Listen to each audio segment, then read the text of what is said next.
हर हर महादेव। मैं हूँ आचार्य विपिन। मित्रों, आज हम लोग जानने वाले हैं कुंडली के 12 भावों से क्या क्या देखा जाता है। पहला भाव जो होता है यानी फर्स्ट हाउस, जिसको लग्न स्थान कहा जाता है, तो ये आप स्वयं होते हैं। ये जितना मजबूत होगा उतना ही अन्य भावों के फलों को ये ग्रहण कर सकेगा, ठीक है ना।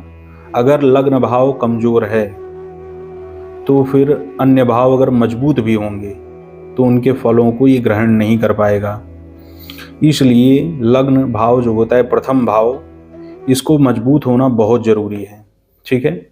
लग्न भाव में जो ग्रह बैठा हो उसके ऊपर किसी पापी ग्रह की दृष्टि तो नहीं है, क्रूरक ग्रह की दृष्टि तो नहीं है, ठीक है।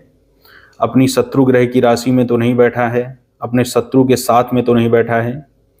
तो ये सारी चीज़ें फर्स्ट हाउस को देखते समय खूब अच्छे से ध्यान देना चाहिए, ठीक है।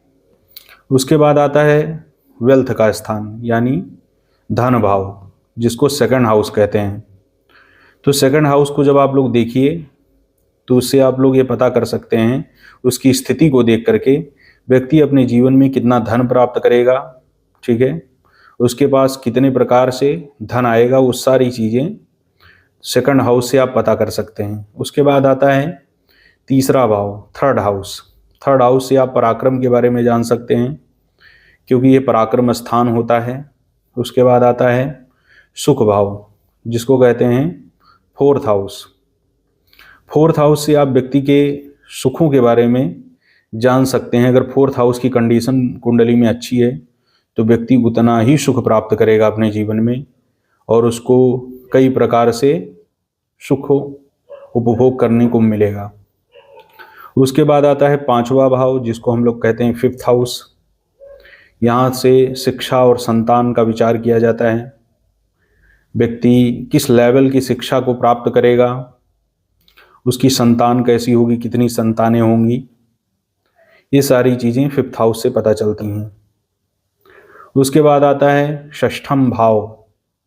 षष्ठम भाव जो होता है रोग, ऋण और शत्रु का होता है।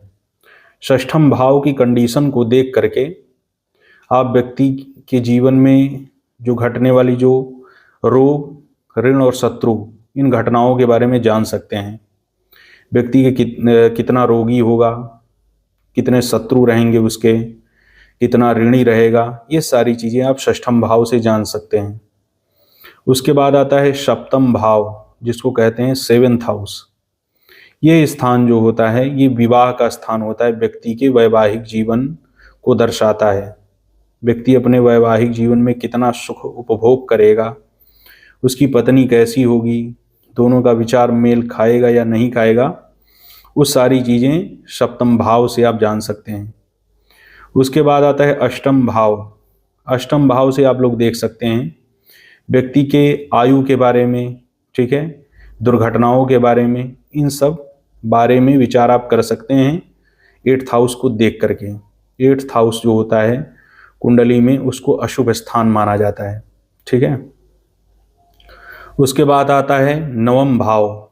नवम भाव को भाग्य भाव कहा जाता है, यानी कि नाइन्थ हाउस। नाइन्थ हाउस की कंडीशन अगर कुंडली में अच्छी है तो ऐसा मानना चाहिए कि व्यक्ति का भाग्य बहुत अच्छा है। नाइन्थ हाउस अगर व्यक्ति का ठीक नहीं है तो उसके भाग्य में ही समझ लिए कुछ भी नहीं है। वो भाग्य में नहीं होगा तो कहाँ से प्राप्त कर पाएगा, ठीक है। उसके बाद आता है टेंथ हाउस, जिसको कर्म भाव कहा जाता है, ठीक है। नाइन्थ हाउस को धर्म भाव भी कहा जाता है और भाग्य भाव भी कहा जाता है।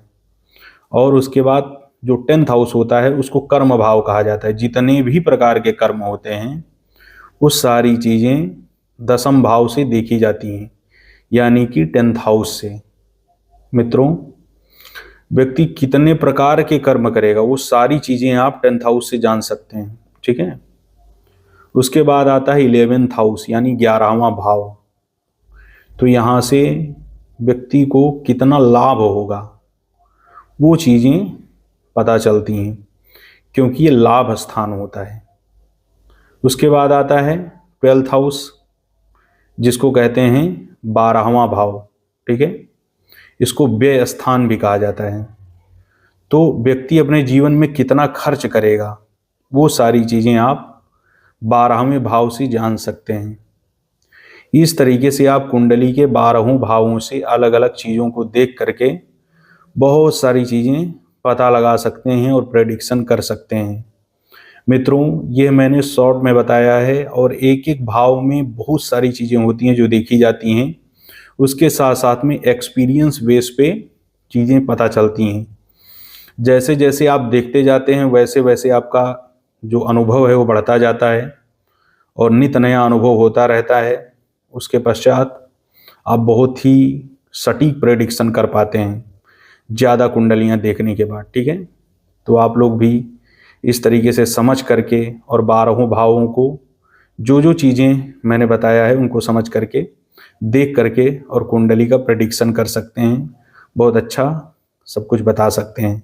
अगर आप अपनी कुंडली का प्रेडिक्शन करवाना चाहते हैं, ज्योतिष संबंधित कोई भी आपको जानकारी चाहिए, तो आप हमारे नंबर पर संपर्क करके जानकारी प्राप्त कर सकते हैं।